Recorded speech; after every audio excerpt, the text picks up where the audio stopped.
अस्सलाम वालेकुम, सुबह खैर। कैसे हैं आप सब लोग? ठीक ठाक हैं, मज़े में हैं। मज़े में रहना, फिट रहना बड़ा ज़रूरी है। अच्छा जी, दिन का आगाज़ करते हैं इस दुआ के साथ कि हमारी सारी जायज़ दुआएं अल्लाह ताला कबूल फरमाए और इसके अलावा आज दिन भर हमें नेकियां करने का मौका मिले। अच्छा, अब एक और चीज़ जो मैंने डिस्कस करनी है आज के शो के आगाज़ में, वो है कलर थेरेपी। अच्छा जी, ये जो रंग होते हैं, ये जो कलर्स होते हैं ना, ये आपकी ज़िंदगी पे बहुत अहम किरदार अदा करते हैं। ये आपकी ज़िंदगी में बहुत चेंज लेके आते हैं। तो अगर आपको लगता है कि आप इस सीज़न में कलर थेरेपी के ज़रिए अपना मूड अच्छा करना चाहते हैं, तो अच्छे अच्छे कलर्स पहनिए और ऐसे कलर पहनिए जिससे आपके दिमाग को सुकून मिलता है, आप मेंटल पीस की जानिब जाते हैं। जैसे कि आपने लाइट ब्लू कलर पहनना है, लाइट पिंक कलर पहनना है, या वाइट कलर पहनना है, या जो समर सीज़न के एक्चुअल कलर हैं वो आप ज़रूर वेयर करें। तो आप देखें कि आपका जो एक एनवायरनमेंट है, आपका मूड है, उसमें चेंज आएगा और आपकी पर्सनैलिटी में काफ़ी तहम्मुल आएगा और इवेंचुअली इसका इम्पैक्ट पड़ता है, आपकी शख्सियत पर भी पड़ता है और आपकी जो सराउंडिंग होती है उसके ऊपर भी इसका इम्पैक्ट पड़ता है। आपने बहुत ज़्यादा अगर समर सीज़न में जो है वो सॉलिड कलर्स या डार्क कलर पहने हुए होते हैं, तो जो बाकी लोग होते हैं वो भी थोड़ा सा इरिटेट हो रहे होते हैं, क्योंकि गर्मी जो होती है बहुत ज़्यादा होती है और इसका ताल्लुक आपके कलर्स से, आपके एनवायरनमेंट से। कहते हैं ना कि जैसे ग्रीनरी आपके दिमाग को सुकून देती है, ऐसे ही अगर आपकी सराउंडिंग में कलर थेरेपी अच्छी है या ख़ुद आपने ऐसे रंगों का इंतखाब किया हुआ है जो कि उस मुनासबत से हैं, जो कि मौसम की मुनासबत से हैं, यानी कि अगर किसी ने गर्मी में जो है लेट सपोज़ के वेलवेट पहन लिया है, तो जाहिर है लोगों को भी देख के उसको गर्मी लगने शुरू हो जाती है कि भाई इसने गर्मी में ये वेलवेट कैसे पहन सकता है। बिल्कुल ऐसे ही कलर थेरेपी से भी जो है लोग फ़ायदा उठाते हैं और अगर कलर्स आप अपनी ज़िंदगी में अच्छे इस्तेमाल करते हैं तो उसके पॉजिटिव इम्पैक्ट भी होते हैं। तो इस सीज़न में ज़्यादातर फ़ैशन में भी यही कलर इन है कि पीच कलर इन है, या फिर लाइट ब्लू कलर इन है, या फिर लाइट ब्राउन कलर जो है वो इन है। तो ये कलर्स जो हैं वो आपने इस्तेमाल करने हैं, इससे देखिए आपका मूड अच्छा रहेगा। अच्छा जी, अब आगे बढ़ते हैं और ख़बर आपके साथ में शेयर करते हैं जी। कराची में दूध के बुहरान का खदशा। अच्छा, अब ये जो कहना चाहिए ना कि ये जो बुहरान है इसकी वजह से अवाम परेशान होते हैं। कभी दूध के बुहरान का खदशा है, कभी प्राइजेज़ हाई हो जाती हैं और लोग इस हवाले से बहुत ज़्यादा परेशान रहते हैं। अब जो डेयरी फार्मर्स हैं उन्होंने इस हवाले से हुकूमत से फ़ौरी तौर पर अपील की है। अच्छा, न सिर्फ दूध की किल्लत का ख़तरा है बल्कि जानवरों की जो खुराक है उसका भी बुहरान ज़ाहिर किया जा रहा है कि दूध की पैदावार मुतासर होने का खदशा है। इस हवाले से डीलर्स ने हड़ताल भी कर दी है और कराची में जो डेयरी सेक्टर है वो मुस्तकिल मुश्किलात का शिकार है। अच्छा, अब क्या हुआ है कि खुराक नहीं मिली तो लाखों मवेशी मुतासर होंगे। डेयरी फार्मर्स की ये वार्निंग जारी की गई है। अच्छा, डेयरी फार्मर्स का वज़ीर आला सिंध से हंगामी मुदाखलत का मुतालबा। वो कहते हैं भाई इसमें इंटरवीन करें और ये मसला जो है वो सॉल्व करवाएं। तो अब ये जो इस तरह से किल्लत होती है उसका खदशा है, ये ज़ाहिर किया गया है। ज़ाहिर है ये मवेशियों के लिए भी ठीक नहीं है। अच्छा जी, एक और ख़बर, और वो ख़बर महंगाई से रिलेटेड है। अभी जैसे मैं बता रही थी कि एक चीज़ की खबर होती है ना तो उसके साथ दूसरी चीज़ों के ऊपर भी इम्पैक्ट हो जाता है, वो भी उनकी कीमतें भी जो है वो बढ़ना शुरू हो जाती हैं। अब ईरानी टमाटर जो है, अब लोग ये समझ रहे थे कि नहीं भाई कुछ बेहतर हो जाएगा, सस्ता हो जाएगा। नहीं भाई, ईरानी टमाटर भी जो है वो महंगाई नहीं रोक सकें और क्या हुआ है कि जी 500 रुपये फ़ी किलो तक पहुंच गई इनकी कीमत। और मतलब आवाम की पहुंच से दूर, किस तरह से अब सब्ज़ी बनाना भी मुश्किल है। तो ये ईरानी सप्लाई के बावजूद भी कराची में टमाटर महंगे हैं जी, और कम सप्लाई ज़्यादा तलब और टमाटर की जो कीमतें हैं वो आसमानों पर हैं। अब ये महंगाई का नया वार है और अब ये जो सिंध की नई फसल है टमाटरों की, ये जो आएगी ये सितंबर में आएगी और महंगाई तब तक बरकरार रहने का इम्कान है। तो अगर कोई चीज़ हमारे मुल्क में आती भी है जिसके हवाले से हम ये सोचते हैं कि जी ठीक है अब कुछ प्राइस कम हो जाएगी, अब चीज़ें बेहतर हो जाएंगी, लेकिन ऐसा हो नहीं पाता। अगर प्राइस कम होते हैं तो फिर किसी और चीज़ के प्राइस जो है वो बढ़ जाते हैं और आवाम को उसी तरीके से उनकी जेब पर भारी होता है।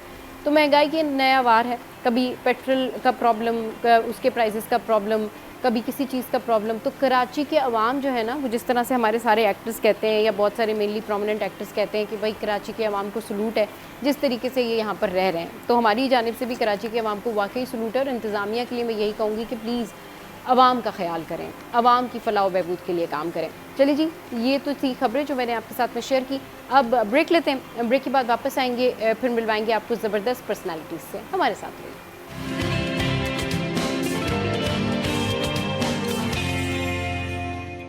Welcome back. अब कुछ बात कर लेते हैं कि जो विटामिन्स हैं वो हमारी ज़िंदगी में की रोल प्ले करते हैं।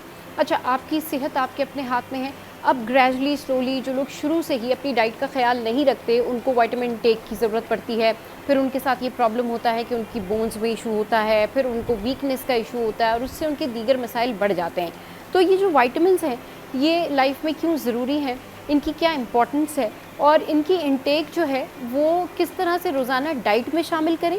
लेकिन अगर डाइट किसी की इम्यूनिटी बढ़ाने के लिए काफ़ी नहीं है तो उसके लिए क्या कुछ करना चाहिए, कौन से सप्लीमेंट्स लेना चाहिए और कौन से ऐसे फूड हैं, कौन सी ऐसी डाइट इनटेक है जिसकी वजह से ये प्रॉब्लम सॉल्व हो सकता है। तो इस पर बात करने के लिए हमारे साथ जो हैं वो डॉक्टर अमारा अतर मौजूद हैं, जो कि डाइटिशियन भी हैं, न्यूट्रिशनिस्ट भी हैं। उनको शो में वेलकम करते हैं। अस्सलाम वालेकुम, गुड मॉर्निंग अमारा, कैसी हैं आप?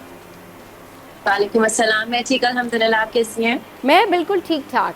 अच्छा डॉक्टर अमारा, ये बताइएगा कि किस तरह से जो है वो डाइट प्लान बनाया जा सकता है और ये जो विटामिन्स हैं ये हमारी बॉडी में, हमारी लाइफ में कितना अहम रोल प्ले करते हैं? जी, विटामिन्स का एक बहुत ही ज़्यादा अहम रोल है हमारी लाइफस्टाइल में और हमारी डाइट में भी। हम देखते हैं जिस तरह के हमारे आबाओ अजदाद थे, वो डाइट पे अपनी बहुत फोकस करते थे और खाने पीने में सारा कुछ खाते थे, वेजिटेबल्स और फ्रूट पे बहुत एम्फसाइज करते थे। तो उनको इस तरह के प्रॉब्लम्स नहीं होते थे जो आजकल की जनरेशन में हो रहे हैं, because of poor appetite and poor diet. और हम लोग इंडोर्स बैठते हैं, हमारे आउटडोर गेमिंग्स बहुत कम हो गई हैं, एक पुअर लाइफस्टाइल होता जा रहा है, पोल्यूशन बहुत ज़्यादा बढ़ती जा रही है। तो ये सारे फैक्टर्स जो है ये जो विटामिन्स की मैल एब्जॉर्प्शन होती है इनटू आवर बॉडी, उसको बहुत ज़्यादा अफेक्ट करते हैं।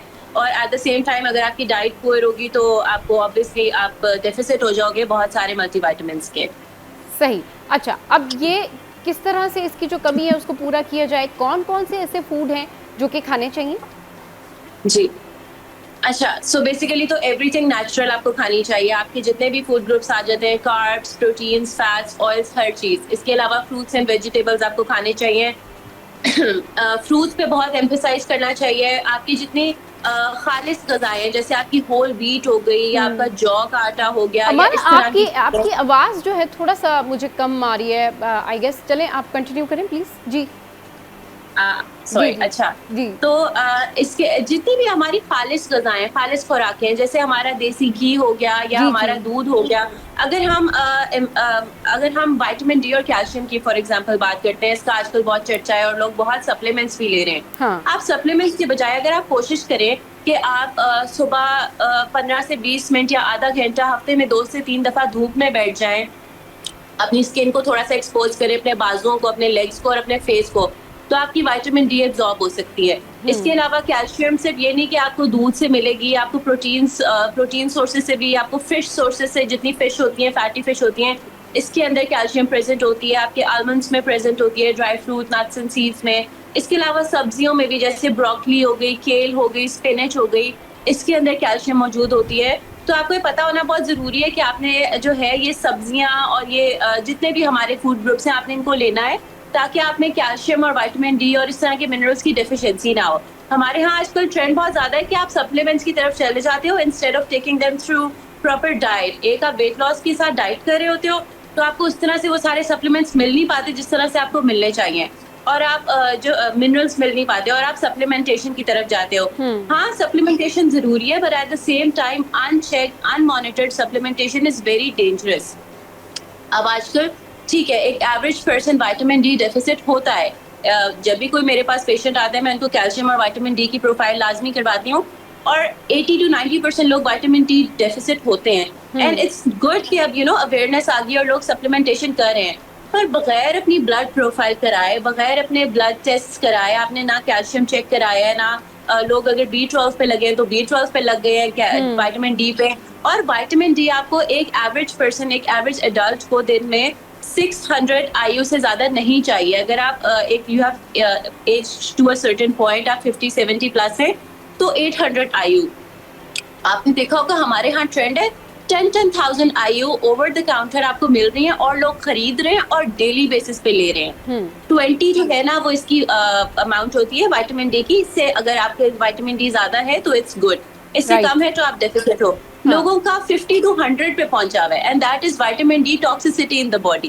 तो आप प्लीज अपनी ब्लड प्रोफाइल कराएं, आप उसको चेक करें, जो भी आप मल्टी विटामिन लेने की कोशिश करें, जो भी और उसके पहले उसको चेक करवाएं कि आपकी बॉडी में उसकी डेफिशिएंसी है भी कि नहीं, और फिर आप उसको लें। और I would really emphasise on this कि आप कोशिश यही करें कि आपकी डाइट इतनी अच्छी हो कि आपको सप्लीमेंटेशन की तरफ ना जाना पड़े। बट इफ नीडेड भी तो सप्लीमेंट कोई बुरी चीज नहीं है, लेकिन अनमॉनिटर्ड बुरी चीज है। बिल्कुल सही कह रही हैं। अच्छा, जिनका B12 कम होता है, उनको क्या डाइट लेनी चाहिए, उनको क्या करना चाहिए? क्योंकि वो बहुत एनेमिक हो जाते हैं, फिर उनको बहुत चक्कर आ रहे होते हैं, डिजीनेस फील हो रही होती है, बॉडी फंक्शन भी उनका उतना प्रॉपर नहीं हो रहा होता। जी हाँ जी, देखिए जी, विटामिन B12 मेजरली प्रेजेंट होता है आपकी प्रोटीन में, आपके गोश्त में, ठीक है ना। अगर आप गोश्त खाते हैं, आप बोटी खाते हैं, तो आपको विटामिन B12 की डेफिशिएंसी नहीं होगी, ठीक है। अगर आपको हो गई है डेफिशिएंसी, तो ठीक है, आप पहले फर्स्ट ऑफ ऑल अपनी ब्लड प्रोफाइल कराएं एंड देन आप जाके उसका सप्लीमेंट लें। अब उसकी सप्लीमेंटेशन भी इस तरह से होती है दैट 500 mg एक कैप्सूल में होता है, वो आपका डेली इंटेक पूरा नहीं करता, आपको 3 कैप्सूल्स उसके लेने पड़ते हैं अ डे। तो आप उसके लिए बायोलिंगुअल कुछ उसके सप्लीमेंट्स होते हैं, आप you put it under the tongue और वो जल्दी से एब्जॉर्ब हो जाते हैं। या मोस्ट ऑफ ऑल तो यही होता है कि आप उसके इंजेक्शंस लेते हो, तो इंजेक्शंस मोस्ट इफेक्टिव होते हैं, और आप एक कोर्स होते हैं प्रॉपर, आप वो 2 to 3 days अ वीक आप इंजेक्शंस लगवाते हो और वो पूरे हो जाते हैं। पर अगर आप एक गोश्त खा सकते हो, आप गोश्त अफोर्ड करते हो आजकल की इकोनॉमी में, तो आपको विटामिन B12 की डेफिशिएंसी नहीं हो सकती। राइट, और ये इससे बहुत सारी चीज़ें बेहतर हो जाती हैं। अच्छा, नॉर्मली इन जनरल कौन सी डाइट जो है वो खाने में शामिल करनी चाहिए, रोज़मर्रा की रूटीन में शामिल करनी चाहिए? कौन सी डाइट? देखें, अ हेल्दी डाइट, ठीक है, एक बैलेंस हेल्दी लाइफस्टाइल आपका होगा ना। आप सुबह उठ के जो है प्रॉपर ब्रेकफास्ट कर रहे हैं, आप अंडे को अपने नाश्ते का पार्ट बना रहे हैं, आपके लंच में जो है आपका इस तरह से कोई आपकी होल व्हीट रोटी है या राइस है, प्रॉपर आपका सालन है। अब जैसे हमें कैल्शियम मिलती है वाइट बीन्स से, ठीक है, चिकपी से, नोबडी नोज इट, सबको यही लगता है जी दूध दही अंडा, दूध दही योगर्ट और चीज और ये डेयरी प्रोडक्ट्स खाएंगे तो हमें कैल्शियम मिलेगी, वरना नहीं मिलेगी। और भी बहुत सारी चीजों में। तो अगर आप ये अपना प्रॉपर ये लंच करेंगे, ठीक है, इन बिटवीन स्नैक्स लेंगे, फ्रूट्स में भी आपको पता है कैल्शियम बहुत ज्यादा होती है, और बहुत सारे विटामिन होते हैं, बनाना में फॉस्फोरस बहुत ज्यादा होता है, तो इस तरह की लेंगे। फिर डिनर भी आप प्रॉपर अपनी एक प्रोटीन सोर्स डिनर में लाजमी रखें। इसके अलावा सैलड्स लें, दही का इस्तेमाल करें अपने खाने के साथ, तो आपको डेफिशिएंसी नहीं होगी। राइट जी। और ये दही की जो बात आपने की है ना, ये बहुत बेनिफिशियल है लोगों के लिए। इसका इस्तेमाल किस तरह से करना चाहिए, ज़रूरी? अच्छा, कुछ लोग क्या होते हैं कि लस्सी बना के जो है वो दही का इस्तेमाल करे होते हैं, कुछ दही बड़े के तौर पर, कुछ वैसे रायता बना के। एग्जैक्टली इसको किस तरीके से इसकी इंटेक लेनी चाहिए, किस तरह से इसको खाना चाहिए? कुछ लोग नाश्ते में प्रेफर करते हैं, डॉक्टर अमारा, के नाश्ते में दही खाएं। जी हाँ जी, देखिए जी, इसमें कोई खर्च नहीं है, आप उसको जिस तरह भी खाना चाहें, हाँ। ठीक है ना। अगर आप ओबेसिटी की तरफ जा रहे हैं, या आप डायबिटिक हैं, या आपके साथ इस तरह का कोई मसला मामला चल रहा है, तो आप बस यही कोशिश कीजिए कि आप उसमें एडेड शुगर्स ना डालें। लोग शक्कर डाल के दही बहुत ज्यादा खाते हैं, और हमारे यहाँ बहुत है कि जी आप चीनी नहीं ले रहे हो, आप चाय में शक्कर ले रहे हो, तो आप इस तरह दही में भी चीनी नहीं डाल रहे हो, तो आप शक्कर डाल रहे हो। शक्कर जो है वो इक्वली डेंजरस है आपके लिए, ठीक है। वो भी आपका ब्लड शुगर उसी तरह स्पाइक करती है जिस तरह शुगर आपका ब्लड शुगर स्पाइक करती है। सेम गोज फॉर खजूर। हाँ, हमारी रिलीजियसली खजूर की बहुत अफादियत होगी, लेकिन अगर आपको कोई आपके साथ कोई बीमारी, कोई इस तरह की चीज चल रही है, तो आपके लिए वो भी इक्वली डेंजरस है। तो लोग इस तरह की जो चीजें डाल के दही में खाते हैं ना, आप उसको जितना सादा खाएंगे आपके लिए अच्छा है। आप उसका रायता बना के लेना चाहते हैं, इवन लस्सी भी बहुत बेनिफिशियल है, कच्ची लस्सी पिए, जैसे भी आप उसको लेना चाहते हैं। दही अंदर जा रहा है बॉडी में, ठीक है, लेकिन उसमें कोई एडेड फैट्स, एडेड शुगर्स डाल के ना लें, वो आपको उल्टा नुकसान पहुंचाएगी। जी सही। अच्छा, ये तो हो गई दही के हवाले से बात। अब ये बताएं कि ओवरऑल जो स्पोर्ट्स में स्टूडेंट्स होते हैं, जो बच्चे स्पोर्ट्स करते हैं, या जिनकी हैवी फिजिकल एक्टिविटी है, जिम जाते हैं, वो कौन सी डाइट जो है वो ले सकते हैं? क्योंकि वो इस तरह के होते हैं स्टूडेंट्स, या वो इस तरह के बच्चे होते हैं कि वो ये कह रहे होते हैं कि जी हमें ज़्यादा एक्स्ट्रा प्रोटीन चाहिए, हमें तो ज़्यादातर जो है ना वो प्रोटीन वाली चीज़ें चाहिए, हमें थोड़ी सी ऐसी ग़िज़ाएँ चाहिए तो थोड़ा हेल्दी हो। तो क्या चीज़ें फिर वो खा सकते हैं? देखें जी, एक तो आपकी जो स्नैकिंग आ जाती है ना, उसमें चिकपीस या जो चने होते हैं, ये एक तो हाई इन प्रोटीन होते हैं, ठीक है ना, और इसमें ना बहुत ये आपको बहुत स्ट्रेंथ देते हैं, ठीक है। अगर आप ये हैंडफुल भी अपने साथ रखते हो ना और स्नैक इस पे करते हो, इसमें कैलोरीज बहुत माइन्यूट मिनिमल होती हैं, और आप इसको अपने साथ कैरी करो, तो ये बहुत अच्छा आपको आपके ना सीमेंट कर देते हैं बॉडी को, आपकी बोन्स को सीमेंट कर देते हैं, तो आपके लिए बहुत अच्छे हैं ये, ठीक है। इसके अलावा प्रोटीन चाहिए तो ऐसे कि अंडे खाएं नाश्ते में, ठीक है, एग्स खाएं, और एग्स की योक्स निकाल दें। लेकिन अगर आप जिम जा रहे हैं और आपको सर्टेन लेवल की प्रोटीन चाहिए, तो ऐसे प्रोटीन पाउडर की बजाय हाँ। आप 6, 7, 8 तक अंडे खा सकते हैं, एग व्हाइट्स, ठीक है? अच्छा। 2-3 की योगर्ट्स खा लें, या जितनी आपको गर्मी ना करें और आपको लगे कि आपकी तबीयत उससे खराब नहीं हो रही, आपको इजीली डाइजेस्ट हो रही है, गैसीनेस नहीं हो रही है, तो आप उतनी खा लें। इसके सही। अलावा चिकन, मटन, बीफ को अपना लाइफ का पार्ट बनाएं। फिश खाएं, फिश में और बहुत सारी ओमेगा फैटी एसिड बहुत ज्यादा होते हैं, सारा कुछ, तो आपके लिए ये बहुत बेनिफिशियल है, ठीक है? इसके अलावा बीफ का जो लिवर होता है, वैसे तो सारे प्रोटीन सोर्सेज के लिवर, पर बीफ का लिवर जो है वो विटामिन डी रिच बहुत ज्यादा होता है। तो अगर आप बचना चाह रहे हैं कि आपको मसल स्प्रेन्स ना हो, आपको आपकी मसल पूल ना हो, या आपकी बोन्स ब्रिटल ना हो, बोन्स स्ट्रांग रहे, सारा कुछ, तो विटामिन डी इसमें बहुत ज्यादा होती है नेचुरली। तो अगर वो अब विटामिन डी होगी तो ऑब्वियसली वो कैल्शियम को एब्जॉर्ब कराएगी आपकी बॉडी में, राइट। तो इसमें बहुत ज्यादा होती है, तो आप इसको लें। फिश की ट्यूना, सालमन, सार्डिन्स, इन तीनों में विटामिन डी रिच होती है और कैल्शियम रिच भी तीनों होते हैं, तो आप इनकी तरफ जाइए। सही, और ये फिर बेस्ट ऑप्शंस भी रहते हैं। अच्छा, ख़वातीन जो है वो अपनी डाइट में क्या चीज़ें खा सकती हैं, उनको क्या लेना चाहिए, स्पेशली नट्स के हवाले से बताइएगा। देखिए जी, एक बैलेंस मिकदार में आप कुछ भी ले सकते हैं, खवातीन हों जो भी, एक सर्टेन एज होती है, जैसे आपको मेनोपॉज हो गया और उसके बाद से आपकी बॉडी जो है नेचुरली, आपके एक नेचुरल स्टोर्स होते हैं कैल्शियम के, वो कम होने शुरू हो जाते हैं, उनके लेवल्स कम होने शुरू हो जाते हैं। उसके बाद हम रेकमेंड करते हैं कि आप सप्लीमेंटेशन की तरफ जाएं अपनी ब्लड प्रोफाइल कराने के बाद। पर उसके अलावा आप जितनी खालिश ग़िज़ाएं हैं, आप ये जो फ्लावर होता है, मैदा, इसका इस्तेमाल कम कर दें, आप सोडास का इस्तेमाल कम कर दें, आप दूध का इस्तेमाल करें। अगर आप लैक्टोज इंटॉलरेंट हैं तो आप सोया मिल्क या इस सोर्सेज की तरफ जाएं जो आपको मसला ना करें, और इस तरह से, या जो भी ये फ्रूट्स एंड वेजिटेबल्स का इस्तेमाल कीजिए, प्रोटीन्स का।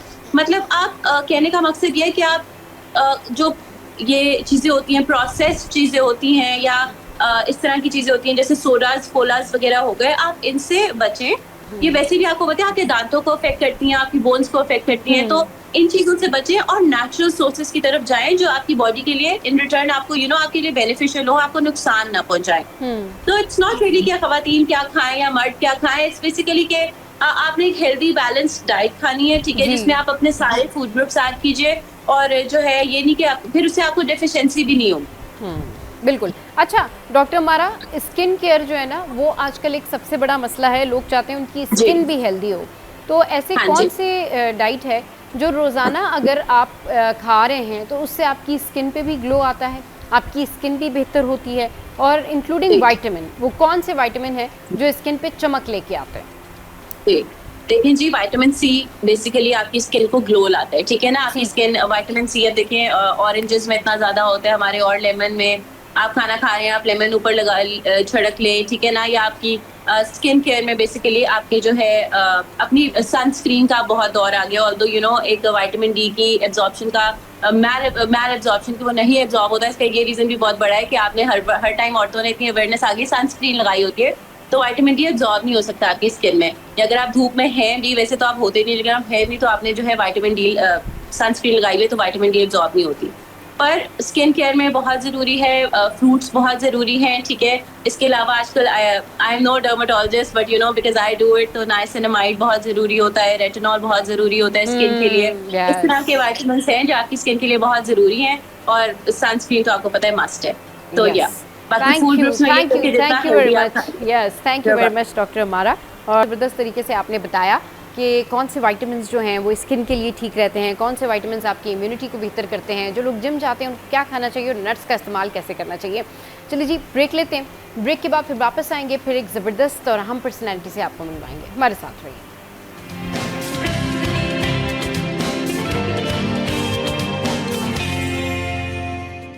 Welcome back. तो अब कुछ बात कर लेते हैं कि हमारी ज़िंदगी में बहुत सारे ऐसे मसाइल होते हैं जिनका हल हमने मिलकर ढूंढना होता है, और अगर आपकी फैमिली सपोर्ट आपके साथ ना हो तो आप बहुत सारे मसलों से नहीं निकल सकते हैं। I am talking about relationship, I am talking about लोगों की लाइफ में जो मसले होते हैं, जो कपल्स की ज़िंदगी में मसले होते हैं, या फिर आपके कोई भी रिलेशनशिप, चाहे सास बहू का रिश्ता है, चाहे हस्बैंड वाइफ का रिश्ता है, चाहे बहन भाई का रिश्ता है, या आपके दोस्तों के, अजीज़ व अकारिब के रिश्ते हैं, और उन रिश्तों में आपने जो है वो एक्सक्यूज़ेज़ नहीं ढूंढना होता है, बल्कि आपने उनसे बनाने की कोशिश करनी होती है। लेकिन ये क्या वजूहात हैं, लोग क्यों ज़िंदगी से दूर चले जाते हैं, प्रॉब्लम क्या होती है, लाइफ इतने मसाइल का शिकार क्यों होती है, किसमें हमारी कितनी गलती होती है या फिर दूसरों की कितनी गलती होती है, इस पर बात करने के लिए हमारे साथ जो हैं सैयद एजाज बुखारी साहब मौजूद हैं, जो कि लाइफ और रिलेशनशिप कोच भी हैं। उनको हम वेलकम करते हैं। अस्सलाम वालेकुम, कैसे हैं आप एजाज साहब? ठीक है, गुड मॉर्निंग। वालेकुम अस्सलाम। Thank you, very good morning, thank you very much. अच्छा सर, ये बताइए कि इससे पहले कि मैं ये पूछूं कि लाइफ में इतने मसाइल क्यों होते हैं और सारे मसले क्यों होते हैं, किस तरह से रहना चाहिए, सबसे पहले ये बताइए कि एक कामयाब ज़िंदगी का राज क्या है? लोगों को क्या चीज़ कैरी करनी चाहिए? लोगों को किन बातों का ध्यान रखना चाहिए कि उनके रिश्ते बने? जी सर। जी, मैं यहाँ पर आपसे अर्ज करूँ कि मेरे नज़दीक रिश्ते के हवाले से सबसे ज़्यादा ज़रूरी है एक्टिव लिसनिंग। अगर आपको समझने के लिए सुनना आता है तो आपके रिश्ते ख़राब होने के इम्कानात कम से कम होंगे। हमारे यहाँ नॉर्मली सुनाने के लिए सुना जाता है। हाँ। यानी आप अगले की बात को टोक देते हैं, रोक देते हैं रास्ते में। आपने अक्सर देखा होगा कि जब कभी आप किसी को कोई शेर सुनाने लगे और खुदा ना खास्ता उसे वो शेर आता हो तो वो आपका कभी शेर मुकम्मल नहीं होने देते। वो दरमियान से उचक लेते हैं उस शेर को और उसे वो पूरा कर देते हैं अपने हिसाब से। तो कितने अधूरे होते हैं वो जो किसी को पूरा होते हुए देख नहीं सकते। क्या बात की है सर, खूबसूरत बात की आपने। जी जनाब यारी, तो ऐसे लोगों के साथ जब अपनी जिंदगी गुजार रहे होते हैं हाँ। तो फिर जब आपको सुनेंगे नहीं, आपको समझेंगे नहीं, तो फिर आपका उनके साथ ताल्लुक किस नौयत का हो सकता है? तो मेरे नज़दीक तो सबसे अहम बात यह है कि आप सुने। और देखिए कुरान करीम में भी बड़ी खूबसूरत बात ये मौजूद है। आपने देखा होगा कि समी व अलीम और अलीम व खबीर, यानी रब्बे कायनात जो सब जानते हैं, उन्होंने भी तरतीब क्या लगा रखी है? समी पहले सुनना, फिर अलीम इल्म का हुसूल होना, और फिर खबर साथ जुड़ी हुई है। तो इसका मतलब अगर इसी तरतीब के साथ चीज़ों को लिया जाए तो रिश्ते ख़राब होने के इम्कानात कम से कम हो जाते हैं। कम से कम हो जाते हैं, बिल्कुल ठीक कह रहे हैं सर। सर अब आते हैं उस पहलू पर जो कि माशरे में अब आम हो गया है। अच्छा, इंटरनल जो घर में झगड़े होते हैं वो तो हो ही रहे हैं, बहन भाइयों के भी हो रहे हैं, आपस में जो है वो पेरेंट्स अपने बहुओं से, या वो वालिदैन अपनी जो बेटों की बीवियां हैं उनसे लड़ रहे हैं, या फिर दीगर ऐसे मसाइल हैं और घरेलू उलझनें। वहीं डिवोर्स रेशो भी बहुत हाई है और इस वजह से अब लोग ना टॉलरेट नहीं करते एक दूसरे को। क्या वजूहात हैं, क्या वजह होती है सर कि लोग इतनी पसंद से इतनी महंगी महंगी शादियां करते हैं और थोड़े अरसे बाद जो है वो स्टेटस डल रहा होता है, जी ठीक है हमारी बन नहीं सकी, हम रह नहीं सके एंड ऑल दैट। तो ठीक है, आप जब किसी के साथ रहते हैं तब पता चलता है, लेकिन वजूहात क्या लगती हैं सर आपको?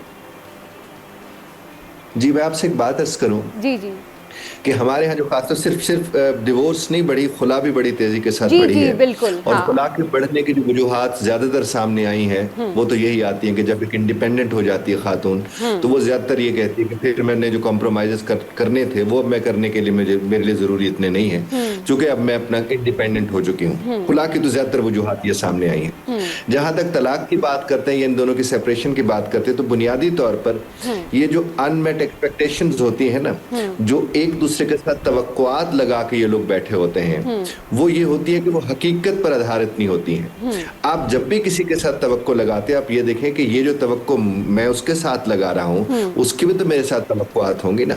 जब दोनों की तवक्कुआत जो एक दूसरे की पूरी करने की कोशिश में लगे होंगे तो वो बेहतर से बेहतर ताल्लुक हो जाते हैं। और दूसरी बात मैं समझिए आपसे अर्ज करूं कि रिश्ते दरियाफ्त की बुनियाद पर होते हैं।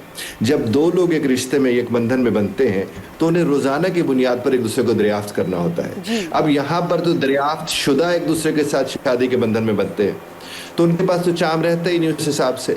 और दूसरी बात, अब देखिए पहले होता था कि शादी के बाद मोहब्बत शुरू होती थी, अब मोहब्बत के इख्तिताम पे शादी हो रही होती है। तो जब इस तरह के मामलात होंगे तो उसके नतायज फिर वही निकल कर आएंगे जो आपके हमारे सामने निकल कर आते हैं। लेकिन अगर सिर्फ कम्युनिकेशन के मामले को ये तमाम तर लोग ख्याल रख लें कि कम्युनिकेट हमने जब करना है तो उसका एक बेहतरीन तरीका यह है कि जब एक शख्स अपनी बात मुकम्मल कर ले तो आप उसे कहें, पूछें एक दफ़ा कि आपकी बात मुकम्मल हो गई, और ये तंजन ना हो, तंजिया अंदाज में ना हो, बल्कि बिल्कुल आराम से फ्लैट टोन के अंदर कि आपकी बात मुकम्मल हो गई, अब मैं अपनी बात आपके सामने रख सकता हूँ। फ़र्क पड़ता है। बाकी ये जो अलहदा हो रही हैं लड़कियां अपने शौहरों को लेकर अपने घरों से, उसकी बुनियादी वजह मैं समझिए आपको अर्ज करूं वो ये है कि जॉइंट फैमिली जो असल में बड़ी नेमत है उसके अंदर प्राइवेसी इंश्योर नहीं की जाती। तो आप अगर प्राइवेसी को इंश्योर कर दें, यानी उसके बेडरूम को उसका बेडरूम रहने दें, उसके वॉशरूम को उसका वॉशरूम रहने दें, कोई जरूरत नहीं उस लड़की को उस घर को छोड़ के जाने की। आप देखिए जब हस्बैंड को अपनी ही बीवी के लिए छुपा के घर में चीजें लानी पड़े तो वो कैसे वहाँ वो साथ उसके रहना चाहेगी। बिल्कुल। और फिर जब छोटे घरों में ज्यादा लोग रह रहे होते हैं तो फिर आपने देखा होगा अक्सर रात में गलियों में हस्बैंड वाइफ चल रहे होते हैं वॉक के बहाने, तो असल में वो भड़ास निकालने के लिए बाहर निकलते हैं, क्योंकि घर के अंदर वो बात कर नहीं पाते और फिर उन्हें वो बात जो है करने के लिए बाहर गली में चलना पड़ता है। तो फिर एक वक्त आते हैं वो लड़की कहती है या तो लेके अलग हो जाओ या फिर मुझे छोड़ दो, मैं तुम्हारे साथ नहीं रह सकती।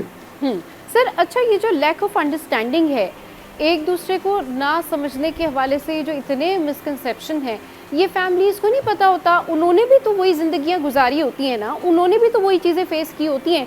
तो आगे अगर वो दूसरों के लिए आसानी कर देंगे, अपने बेटे बहू के लिए आसानी कर दें, अपने बच्चों के लिए आसानी कर देंगे और थोड़ा सा इस मामले में चेंज हो जाएंगे कि जो जिस तरह जीना चाहता है उसको वैसे जीने दें, तो इसमें तो कोई हर्डल नहीं है। इसमें क्या कोई ईगो का मसला होता है ख़वातीन की या मर्द हज़रात की कि नहीं जी ठीक है, हमसे हमारे साथ ये हुआ तो हमारी अगली जनरेशन के साथ भी यही होगा? जी आप बजा फरमा रही हैं। असल में हो ही ये रहा होता है कि वो जाहिर है उसको वो रीलिव करते हैं उन मोमेंट्स को कि जो हमारे साथ हुआ है वो इनके साथ होना चाहिए। लेकिन अब नतीजा क्या निकल रहा है, मैं आज से कई बरस पहले ना प्री मैरिज कोचिंग कराया करता था और आजकल मैं समधियों की कोचिंग कर रहा हूँ। अच्छा। चूंकि हाँ जी, चूंकि समधियों को अब कहीं ना कहीं कॉम्प्रोमाइज करना है जी सर, सही, तभी ये मुमकिन है। जी जी। क्योंकि उनको ट्रेन करना और टीच करना जरूरी है, क्योंकि ये जो नई नस्ल आई है वो अब सामने खड़े होकर बात करती है अपने हुकूक की और वो फर्ज समझती है अपने हक का इजहार करना, और उनको वो बेअदबी और गुस्ताखी लगती थी और उसकी सूरत में घर ज़ाहिर उजड़ रहे थे। तो मैं इसलिए इनको ट्रेनिंग इसी चीज़ की करा रहा हूँ कि आपको समझना है। बाकी ये जो समझिए आपने बात फरमाई ना कि ये जो लोग हैं ये क्यों नहीं अपने तजुर्बात से सीखते, तो ये तजुर्बात से नहीं सीखते, ये अपने तजुर्बात को दोहराने के ऊपर यकीन रखते हैं और जब यकीन उसके ऊपर रखते हैं, अब वक्त यही है। देखिए ना मेरे अली का सुभान अल्लाह क्या खूबसूरत कौल है कि अपने बच्चों को उनके दौर के मुताबिक तालीम दे। तो जब ये बात उनने फरमा दी तो उसका एक ही मतलब निकल कर आता है कि जिस दौर के लोग होते हैं उस दौर के मुताबिक फैसले किए जाते हैं। अब जो 1980 वाले खातून या साहब फैसला करेंगे 2026 वालों के साथ, तो साहब वो फैसला नहीं हो सकता। उस वक्त के हालात और उस वक्त की ज़रूरियात और थी और उस वक्त के तकाजे और थे, आज के तकाजे और है। इसको तो छोड़िए कि यहाँ तक बैठी सास कह रही होती है कि हमारे दौर में ये पैम्पर्स तो नहीं होते थे, तुम लोगों के लिए तो बड़ी आसानियाँ आई हुई हैं। तो उस वक्त के पैम्पर अगर नहीं थे तो उस वक्त के चैलेंजेस और थे, इस वक्त के चैलेंजेस और हैं। तो अपने चैलेंजेस को समझना है और इसमें मैं खास तौर पर ये जो जोड़े हैं मैं इनसे गुजारिश करूंगा कि ये जो बड़े हैं आपके, इनको एहतराम के साथ आप इन तक अपनी बात पहुंचाइए। उनको नहीं पता इसीलिए वो उलझ पड़ते हैं, अगर उन्हें पता हो वो कभी नहीं उलझेंगे।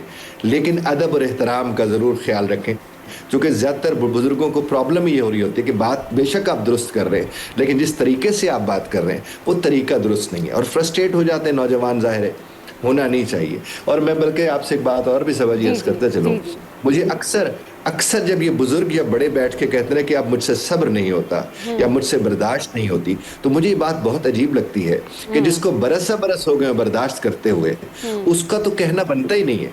उसकी तो मश्क हो चुकी है, वो तो बर्दाश्त करने में माहिर हो चुका है और वो नौजवान नस्ल से जब जाकर ये तकाजा करता है कि तुम मुझे बर्दाश्त करके दिखाओ, नौजवान तो गर्म जोश है, गर्म खून है, उसके यहाँ तो बर्दाश्त नहीं होगी। बड़ों को बर्दाश्त करना आना चाहिए, जो कि बरस से वो बर्दाश्त कर रहे हैं और नौजवान से वो तवक्को रखें कि उससे गलतियां होती हैं, जो कि जवानी में हर एक से गलतियां होती है। अच्छा वो तो किसी ने क्या कहा था कि वो जवानी नहीं जिसकी कोई कहानी ना हो। जी अच्छा सर, इसमें तरबियत का कितना अहम पहलू होता है, तरबियत कितना काउंट करती है? अगर पेरेंट्स अपने बच्चों की तरबियत अच्छी करें तो जनरेशन टू जनरेशन फ़ायदा होता है। मैं आपसे एक बात अर्ज करूं, देखिए तरबियत करने के लिए भी तो तरबियत याफ्ता होना जरूरी है। ये भी तो एक प्रॉब्लम है ना सर, ये भी तो यही तो सारा प्रॉब्लम है। हाँ, आप पहले खुद तरबियत याफ्ता हो तो आप किसी की तरबियत कर सकते हैं। राइट जी, यू आर राइट। अब जब गैर तरबियत याफ्ता लोगों के यहाँ लोग तरबियत पाएंगे तो फिर उसके नतीजे आपके हमारे सामने। सही। अच्छा सर, बहन भाइयों में आजकल देखें कितना ज़्यादा प्रॉब्लम है, मतलब किसी की कोई बात बुरी लग गई, ठीक है हम मुझसे नहीं मिलेंगे, छोड़ दो। अच्छा, और फिर ये भी आजकल चीज़ बहुत कॉमन है, मुझे ये समझ में नहीं आता कि ये किस माइंडसेट के लोग होते हैं कि किसी एक बंदे से प्रॉब्लम हुआ तो वो दूसरी फैमिली उसको कहती है कि फॉलो मी, आपने भी उनसे नहीं मिलना, हमने जो करना है वो आपने करना है, या आप हमारा साथ दें या आप उनका साथ दें। तो ये भी आजकल एक प्रॉब्लम है और ये भी एक ईगो सिस्टम बना लिया है लोगों ने कि नहीं जी ठीक है, हम दीज ग्रुप ऑफ पीपल ये उन लोगों से नहीं मिलते, ये उन लोगों से नहीं मिलते और ये तो हमारे अपने क्योंकि ज़्यादा करीबी हैं और ये हमारा मिलना जुलना ज़्यादा है, इसलिए हम उनसे नहीं मिलते, चाहे वो किसी के साथ गलत कर रहे हो या सही कर रहे हो। लेकिन ये आजकल बहन भाई एक दूसरे को छोड़ देते हैं, मिलते ही नहीं है। देखिए, ये नफ्सियाती तौर पर बड़े जहरीले लोग होते हैं। हाँ। जो ज़ाहिर आपके साथ नहीं रखते तो कहते कोई और न रखे। लेकिन एक बात मैं आपसे सबाजी अर्ज करूं, बहन जितनी बुरी हो जाए, अजीब हो जाए, बहन बहन रहती है।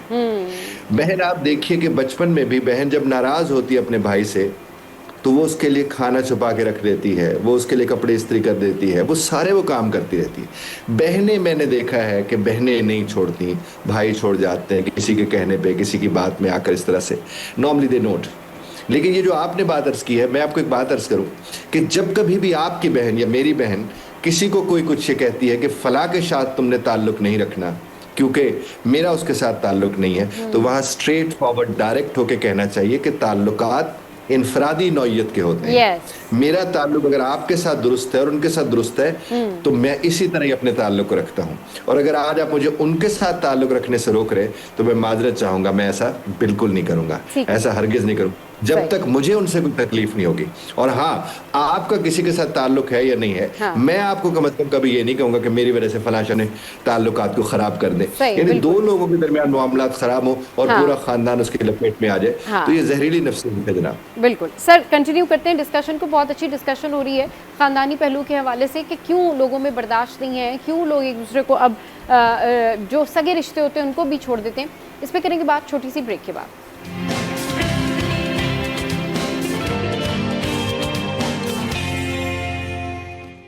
Welcome back. तो इस वक्त सैयद एजाज बुखारी साहब हमारे साथ मौजूद हैं और हम जो है वो उनसे गुफ्तगू कर रहे हैं रिलेशनशिप के हवाले से।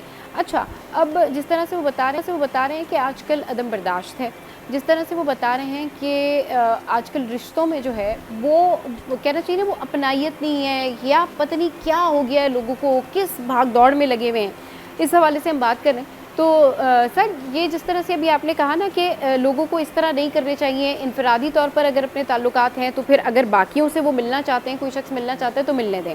आपको वजह क्या लगती है सर? ज़िंदगी में पैसों की अहमियत ज़्यादा बढ़ गई है, लोगों के जो अचीवमेंट्स हैं, लोगों की जो गोल्स हैं वो चेंज हो गए हैं। मतलब फैमिली नहीं मिलती है तो डजेंट मैटर, बहन भाई अगर छूट जाते हैं तो डजेंट मैटर, अगर दोस्त नाराज़ हो जाते हैं तो कोई बात नहीं है। मतलब हमें हमारा काम देखना है, हमें हमारा जो है वो आगे मोटिव देखना है, मकसद देखना है। तो ये किस तरह की थिंकिंग है? ये मतलब इतनी सेल्फिश थिंकिंग। और फिर आप जब अचीवमेंट्स करते हैं, जब आप अर्निंग्स करते हैं या आप किसी लेवल पर पहुंचते हैं, तो आपको अपनों की ज़रूरत पड़ती है, तब आप वो अपने खो चुके होते हैं। सर, आप बजा फरमा रहे हैं। देखिए, हम एक लफ्ज़ है कंपैरिजन। हाँ, कंपैरिजन जो होता है ना मैम, वो आपके साथ होता है तो उसे कंपैरिजन कहते हैं। मिसाल के तौर पर अगर मैं कहता हूँ कि मेरा कल का दिन और मेरे आज के दिन का मेरा अगर कंपैरिजन मैं करूँ, तो क्या वो आज का दिन बेहतर है या नहीं है, ये कंपैरिजन होता है। और अगर मैं अपना कंपैरिजन अपने भाई के साथ करूंगा या बहन के साथ करूंगा या अपने बॉस के साथ करूंगा या किसी के साथ मैं कंपैरिजन करूंगा, तो वो कंपैरिजन के अंदर एक बुनियादी नक्स है, वो कंपैरिजन है ही नहीं। वो कंपैरिजन मुझे हसद की तरफ ले जाएगा, वो मेरे अंदर जेलसी पैदा करेगा, वो मुझे किसी की खुशी में खुश होने के ऊपर नहीं राजी करेगा। और जब इस तरह के मामलात होंगे तो उसका नतीजा यही आपके सामने। यहाँ तक कि ये देखिए, कुछ लोग अपने घरों के अंदर दावत इसलिए रख लेते हैं कि हम अपने घर की जो शान है वो लोगों को दिखा सके। अब जब उनका मकसद ये वाला था तो उनसे तो हसद वाला रिश्ता लोगों का कायम होगा, क्योंकि उनकी नीयत बुलाने की ये वाली थी। लेकिन हासिद बाजुकात ऐसे भी गजब के लोग होते हैं कि इसलिए कहा गया वो आग में जल रहे होते हैं कि वो आप उनको अच्छी नीयत के साथ भी बुला ले तो उसके बावजूद भी कोई ना कोई हसद वाली बात कहीं ना कहीं से निकाल लेते हैं।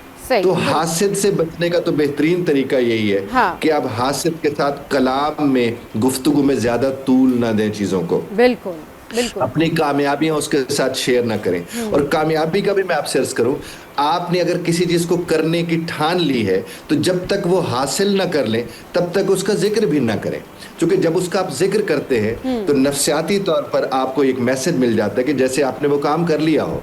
आपने देखा होगा, कहते हैं ये लोगों के नजरों में आ जाती है, ऐसी बात मत किया करो जब तक के बाद मामलात न तय पा जाए। तो नफ्सियात इसको कहती है कि आपका जहन आपको बता देता है कि जैसे उस चीज का हुसूल हो गया है, इसलिए आपको किसी को बताए बगैर अपने काम को करना चाहिए, और अगर बताना है तो एक्सपर्ट्स को बताएं जो उस शोबे में एक्सपर्ट हैं। अब देखिए, मिसाल के तौर पर आप कोई बड़ा काम कारोबार करना चाह रही हैं, तो आप अपनी वालिदा साहबा के पास तशरीफ ले जाते हैं, वालिद साहब से या भाई साहब से पूछते हैं मैं ये वाला काम कर लूं। अब उन्हें क्या पता वो आपको क्यों मशवरा दे सकते हैं उस चीज का। वो जब तक आप किसी एक्सपर्ट के पास नहीं जाएंगे जो उस शोबे का है, आप उससे मशवरा करेंगे, वो आपसे हसद नहीं करेगा, वो आपको टेक्निकलिटीज बताएगा और आप अपना काम करना शुरू कर देंगे। जब आप अपना काम करेंगे और आप उसके अंदर कामयाब होंगे, तो आप अपने आप से खैर को खराब ना होने दें। आपकी जात का हिस्सा खैर रहनी चाहिए।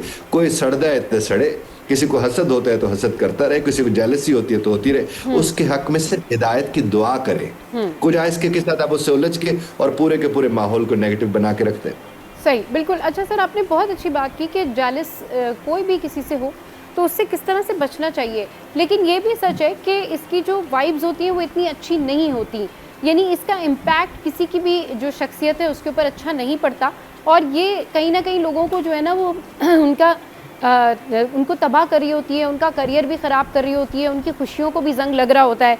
तो ऐसी सूरत हाल में जब आपको लगता है कि नहीं सराउंडिंग में आपके बहुत जेलसी है, ऐसी सूरत हाल में जब आपको लगता है नहीं यार मेरे तो बहुत सारे जो है ना सराउंडिंग में प्रॉब्लम है, एनिमीज़ हैं, तो ऐसी सूरत हाल में इंसान को खुद कैसे कंपोज हो जाना चाहिए? क्योंकि उस वक्त तो आप यही सोचते हैं ना कि आप अगर आप किसी प्लेटफॉर्म पर तन्हा हैं या अगर किसी फैमिली ने आपको छोड़ दिया है, फैमिली मेम्बर्स आपसे नहीं मिल रहे हैं, बहुत घरों में ऐसा होता है कि एक बेटा नाराज़ होता है बाकी उससे नहीं मिल रहे होते, तो उस सिचुएशन को वो शख्स या वो लड़की या वो जो भी शख्स अपनी फैमिली से दूर है, जो अलग है, वो कैसे कैरी करे?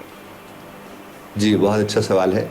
मैं आपसे यहाँ पर एक बात अर्ज करूं कि एक तो हम सब अकेले ही हैं, ये पहले तस्लीम करें।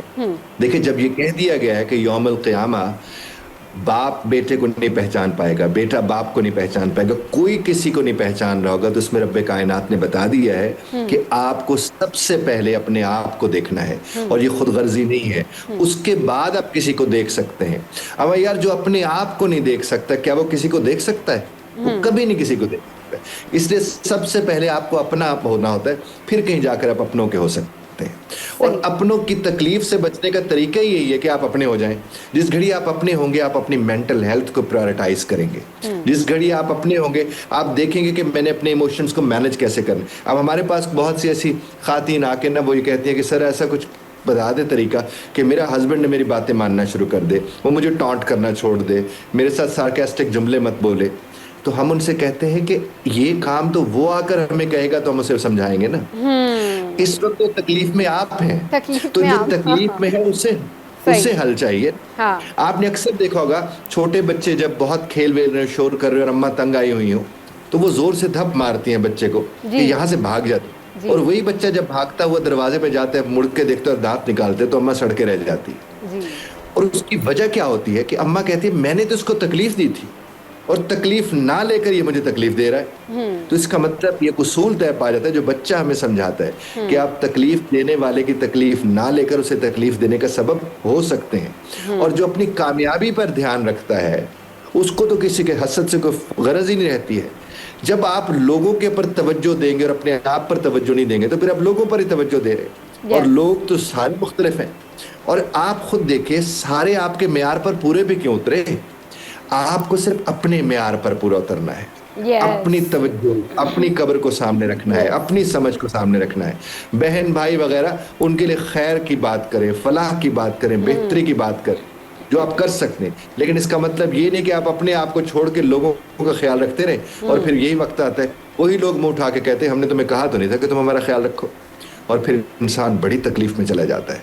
लिहाजा पहले अपने आप को देखें, और ये खुदगर्जी हरगिज नहीं, फिर आप लोगों को देखें, नताइज वही निकल कर आते हैं। आप देखिए, जब एक वालिदा फरमाती हैं बच्चे को कि रात को तुम देर से आते हो, जब तक तुम आ नहीं जाते हो मुझे नींद नहीं आती, तो इसका मतलब वो अपनी नींद के लिए जाग रही होती है, वो अपने बच्चे के लिए नहीं जाग रही होती। तो इस चीज को हम मामलात मुख्तलिफ हो जाएंगे। सही, thank you very much sir for your precious time. और रिलेशनशिप के हवाले से बहुत अच्छी गुफ्तगू हुई, और आई होप कि आप लोगों को समझ भी आई होगी कि बात ज़िंदगी में अगर आपने रिश्ते आगे बढ़ाने तो आपको बर्दाश्त भी करना होगा, थोड़ा सा दूसरे की सिचुएशन को भी समझना होगा, और अंडरस्टैंडिंग भी होना पड़ेगा। क्योंकि आप कोई चीज़ अचीव कर रहे हैं लेकिन आपके साथ आपकी फैमिली नहीं है, तो आप सेलिब्रेट किसके साथ करेंगे? तो ये ज़रूर सोचा करें कि जो लोग आपके लिए दुआएं करते रहें, जो लोग आपके हमेशा साथ होते हैं, जो लोग आपके वेल विशर हैं, उनको कभी नहीं भूलें, ना अपने अच्छे वक्त में और ना ही अपने बुरे वक्त में। ब्रेक लेते हैं, ब्रेक के बाद वापस आते हैं, एक और पर्सनालिटी से आपको मिलवाते हैं।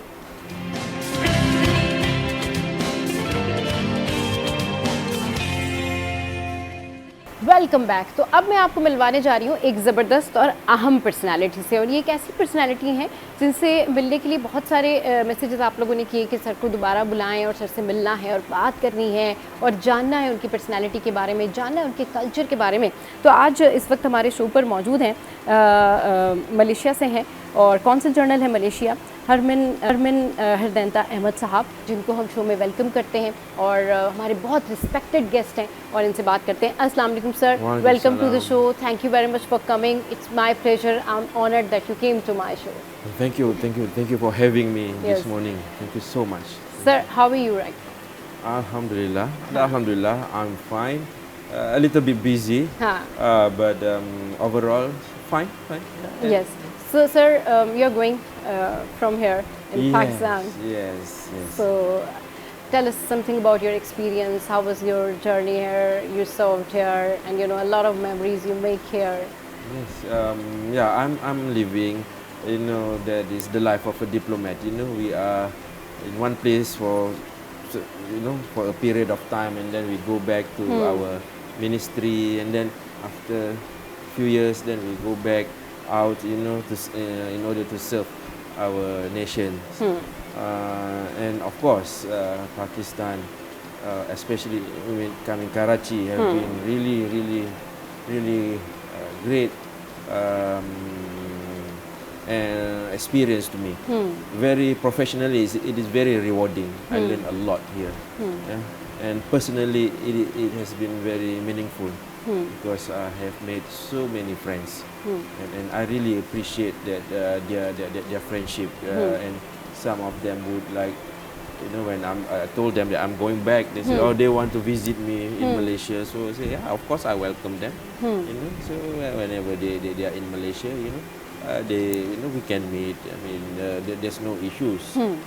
And Alhamdulillah, since I've been here, I came here in 2022. So now 2026 is nearly 4 years. Actually, 3 years and 10 months. I've been here.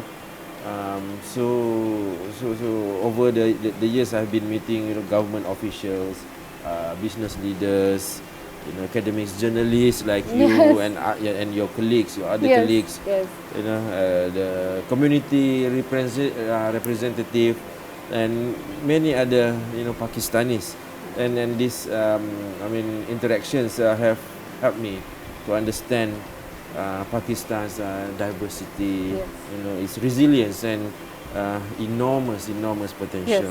Yes.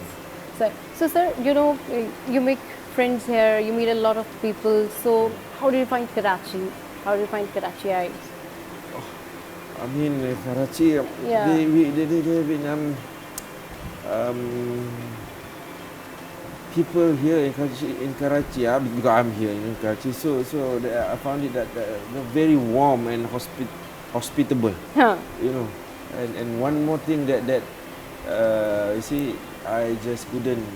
They wouldn't let you go until your stomach is full. I mean, full, like fully full. I mean, you really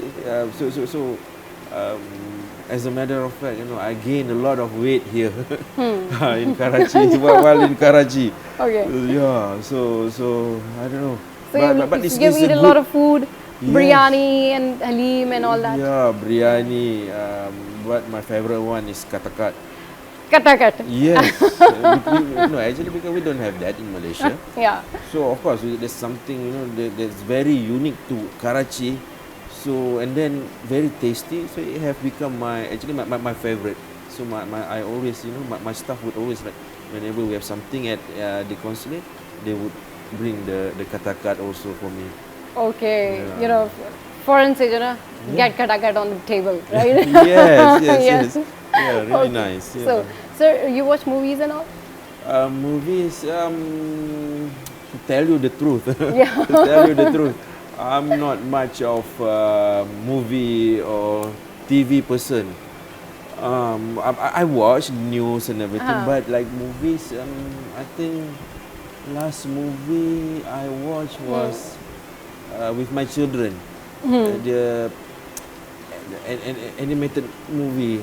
Animated Animation. movie. Yeah. You saw with your children with, and all. with my Okay, children. okay. I think in the local cinema here near Imtiaz. Okay. In Phase 8. Yeah. Huh. I went there with my children. Huh. Yeah, and most of the time I would watch movies that my children would want to watch. Huh. So for me, I have no preference. Right. So, like I said, but I mean, in Malaysia, the movie industry is also is booming. It's just that you know. I watch when I have the time. Right. Other than that, but I love to read. I love to read. So what I find it very interesting here is that bookstore. There are a lot of bookstore and a lot of books that you can find it here, and it's cheap. And I mean, and actually I bought a lot of books. A lot of books. Lot of books. Yes. So Okay, that's you're why very fond of reading books and all. Okay. Yeah, the packers, who came to my house, Huh. they were like, "Oh, you have so many books." There are so many books. Okay, I fine. said, yeah, no. And then I maybe have to. You do read books. Yes. So what's your favorite book, these days? Which Of book you course, are reading? the one on current affairs. Okay. And one more is on. Sir, you do a lot of work. history. You do a lot of diplomatic work, and you're also reading current affairs books. So is more like exhausting and kind of thing, no? Not really. I read it during my free time. I mean, Okay. at night before Huh. you go to bed, I always like I always have my book on my bedside. Yes. So before go to bed, I would read just to get to To get sleep. to know that what's happening. Yes, Yes. and read Huh. about the current issues and everything at Huh. night, and also in the morning, before I start work, in the office, because usually I would arrive early to the office. Right. So before I meet anybody who comes in, हाँ. so I would just read a little. Yeah. Okay चलिए जी sir, इस वक्त हमारे साथ बहुत ज़बरदस्त बातें हो रही हैं, और अब आपको मलेशियन कल्चर के हवाले से बताएंगे कि हमारी और मलेशियन कल्चर के दरमियान सिमिलैरिटीज़ क्या हैं, लेकिन लेते हैं break.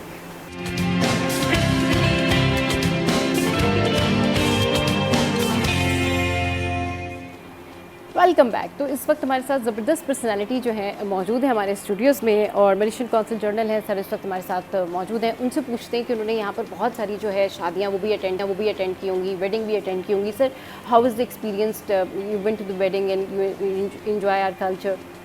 Oh, the wedding. Yeah. I could say very, very elaborate and lavish, and it's full of colors. Yeah. Very colorful. Huh. I really like it. Actually, my family really enjoy it because they say, "Oh, it's like in the movies, in the, in the like in the movies, they saw in TV." I said, "Oh, exactly like in movies." So, I mean, they really enjoy. So every time that we have an invitation, I try I try to bring them also to the to the wedding for them to see and to enjoy.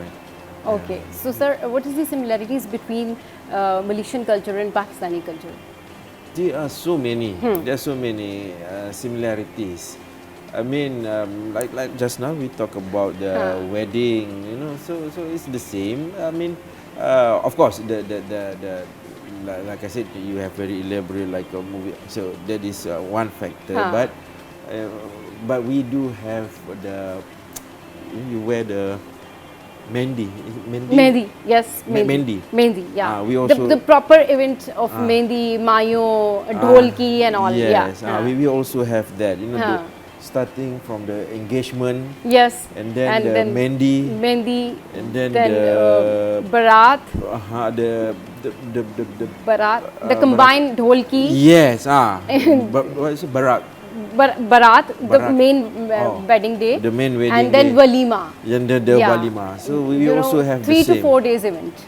Yes, but usually we would separate into not the whole. I mean, we separate into different days of the week. So it would be easy also and give opportunity for other people to also come and enjoy and have I mean to celebrate the wedding together, because maybe some people they don't have time for the engagement, so they would come during the walima or during the barat. So this is just to give the opportunity for everyone to attend. Yes. Yes, Okay. but it's quite the same. Quite same, yeah, same, yeah. sir. And sir, you buy dresses from here. Our cultural dresses are embellishment and embroidery work. Yes, People are doing a lot. I mean, for for men, family. for yeah, Huh. well, I bought some, you know, for my friends and family members. You know, And bhabhi. Bhabhi, of course. Yeah. How can you forget her? Yeah, Yes. of course. For her, I mean, she have the with the what you call. She likes Pakistani dresses. Yeah, because Okay. because it's very I mean comfortable, especially during summer, because the material is good. You know, I mean, it's not she doesn't feel hot when wearing it, so she like it. Yeah, and also for men, you know, sometimes I also go out with shalwar. You know, shalwar kameez, especially on Friday, so that it will be easy, you know, for solat, you know, at the mosque. Yeah, overall, I mean, and the design also is quite the same, especially the collar part with our traditional dress. So, but in Malaysia, you know, the shalwar kameez, you know, people start to recognize this, because I think there are many Pakistani tourists, you know, when they go there, and then they also take the opportunity when during Friday prayer, so they would go to the mosque wearing that. So they're like, wow, this is nice. So and one more thing, Malaysian, they have no issues to try something new. So they like to try something new. Okay. So I hope that you know, maybe you know, your the attire, you know, could be exported to Malaysia as well. Okay. You know, instead of me, you know, buying here and then bring it back, so maybe I can get it, you know, buy it in Malaysia. So yeah, it's a good opportunity also for Pakistani business people. You know, maybe they want to go and Yeah. make a, you know, start selling Pakistani Products clothes and all. Yes. in Malaysia. Okay, so sir, you make a lot of memories here. You know, what will you remember? Okay, professionally. Professionally, personally, Okay, whatever you wanted to tell us. professionally, Yeah. I would remember, you know, the visit of our commodity minister when he came here, and then of course when our prime minister came for his official visit to Yes. Islamabad Huh. in 2024, you know, and then the honorable prime minister of Pakistan went to Malaysia for his official visit to Malaysia. So I mean this proven that the relationship between both countries are really I mean strong, warm, and really brotherly. You know, and our prime minister also loved to read Allama Iqbal's book. You know, so he also had it instructed, you know, our translation agency to translate from Urdu into our language Malay. You know, for us to get easy access or get better understanding of the poem that or the writings from Allama Iqbal. Okay, Yeah. that's really good. Acha, sir, tell us something about your experience in our sports. You know, cricket, and you know, you watch games, you like games. Yes, for sports. Yes. Of course. Cricket. I mean, Cricket. I watch, but I just because I don't understand. I mean, I don't play cricket. Okay. But Then what's your favorite sport? oh, my favorite sport, badminton. Badminton. Okay. So I do because- also play badminton. Ji, ji. Huh. So back in Malaysia, I always play badminton because with my friends we would, I mean, around like every week we have the session, but it's up to us. You know who are free during that time, they can just come. So usually we would play on Wednesday night. Okay. Wednesday night because That's great. Wednesday night because it is like our free time at night because finish all the important meetings all by Wednesday Huh. morning, and then our afternoon, and then Friday, Wednesday night, we have free time so we can play. Okay, so you spent 3 years here in Pakistan, in Karachi. So, sir, what was your experience? You make friends, you know, you will remember GTs, you know, gatherings, and you know, a lot of people you meet. So, what's the thing? What's the main thing you really inspired by us in Pakistan? I mean, what really inspired me when I look at, I mean, during my interactions with Pakistani is their, I mean, what you call it? They can do attitude. Acha. Yeah. They don't have. No. I mean, Huh. Pakistani have that. Huh. Don't worry. No, we can manage. Don't worry. Yeah, They we'll manage. we'll Yeah, manage. we Don't will worry, no. manage. Yes. So I'm like, in every condition, we say that okay, fine, yeah, we will okay, manage. Okay. Yeah. I mean, all right, I'm fine. So, Huh. and then we were like, oh, can it be done? I was worried, you know, can it be Huh. done? And then suddenly, you know, Huh. they come and then they do it, and then It will happen or not? No, sir. It will. It will happen. and It then will it happen. So I mean, okay. So I have no worry. But at first I was worried, you know, this is going to give me heart attack. I mean, but anyway, when I meet them, I interact with them, you know, even like I mean everybody. So and when they say they can do it, they really can do it. So I'm like, okay, that's fine. I mean, that's one thing that I mean I notice what is good, you know. And the rest, I think, I enjoy the especially the friendship, you know, like at school, you know, the other parents at school, you know, they're really kind to us, you know, to me, my wife, my children, you know, every time they have functions at their house, they would invite my children. So my children feel, not only me feel welcome, you know, but also my family feel welcome. And it really touched our hearts. So that is why we have a mixed feeling going back, you know. Happy because we are going to see our family that we have been left behind, you know, for nearly 4 years. In other words, we are also sad because we are leaving our good friends here. Sir, any message for our viewers? Yes, of course. I mean, my message would be, you know, Pakistan, like I said, we diplomats, we always move around. So, but Pakistan have left a mark in my heart, you know, and I will always remember that. And not only whenever, That's you know, great. for my next posting, not only I would represent Malaysia, but I would also have a good word for Pakistan. That's really great. That's really Inshallah. great. That's really nice. Thank you very much, sir. Thank Thank you you. very much for coming. We're really humbled. We're honored that you came to my show, and wish you all the best, sir. Once again, thank you very much. Thank you very चलिए much. जी, हमने आपको sir से मिलवाया और अपनी memories के हवाले से उन्होंने बताया कि कितनी ज़बरदस्त जो है इनकी मेमोरीज़ रहीं और कितना अच्छा एक्सपीरियंस रहा। और ये जब पर्सनालिटीज़ हमारे शो पर आती है तो हमें पता चलता है कि जो कल्चर एक्सचेंज होता है उससे हम एक दूसरे से बहुत कुछ सीखते हैं। ब्रेक लेते हैं, ब्रेक के बाद वापस आते हैं, फिर एक और अहम पर्सनालिटी से आपको मिलवाएंगे। Stay with us.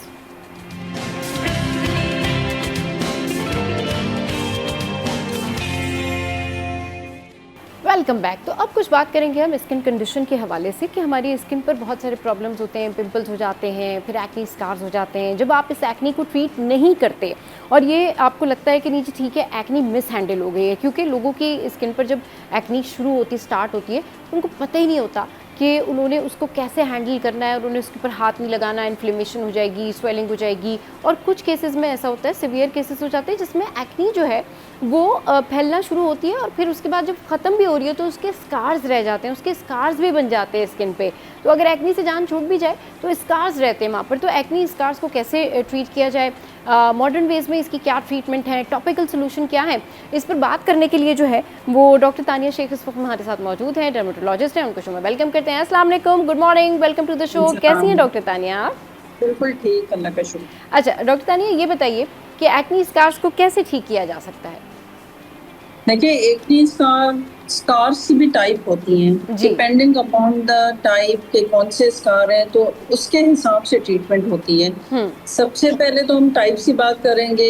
Box scar होते हैं, आइस ब्रिक स्कार्स होते हैं, रोलिंग स्कार्स होते हैं, ट्रॉपिक स्कार्स होते हैं, ठीक है। तो डिपेंडिंग अपॉन द टाइप, जिस तरह रोलिंग स्कार हो गए या आइस ब्रिक स्कार्स हो गए, इनमें जो कॉम्बिनेशन ट्रीटमेंट हमारी होंगी जिसमें हमारा लेजर आ जाएंगे, ठीक है, लेजर एनडीएक लेजर या पिको लेजर हो जाएगा, एंड उसके अलावा सब्सिजन हो जाएगा एंड डबल फिलर हो जाएगा, और एक 3 to 6 सिटिंग्स हम पीआरपी की करेंगे। तो ये कॉम्बिनेशन ट्रीटमेंट होती है, उससे 60 to 70% आपकी एक्ने ठीक हो जाती है। इसके अलावा फर्स्ट हम ऑप्शन पर आएंगे। सबसे ओल्ड मेथड होता था एक्ने स्कार ठीक करने के लिए, दैट वाज डर्म अब्रेजन, ठीक है, सबसे पहले वो हुआ था। डर्म अब्रेजन में हमारी डेड लेयर जो होती थी वो स्किन की शेड हो जाती थी, जिससे एक्ने स्कार हमारे काफी हद तक बेहतर हो जाते थे। जिस तरह टाइम गुजरा, लेटेस्ट ट्रीटमेंट आ गई, अब जो मॉडर्न जो हमारी ट्रीटमेंट डॉक्टर तानिया बिल्कुल कंटिन्यू करते हैं और डर्मा अब्रेजन के बारे में बात करते हैं। ये जो आपने बताया कि सबसे पहला ट्रीटमेंट था ओल्ड, लेकिन कंटिन्यू करेंगे एक इंस्टेंट ब्रेक के बाद। हमारे साथ रहिए।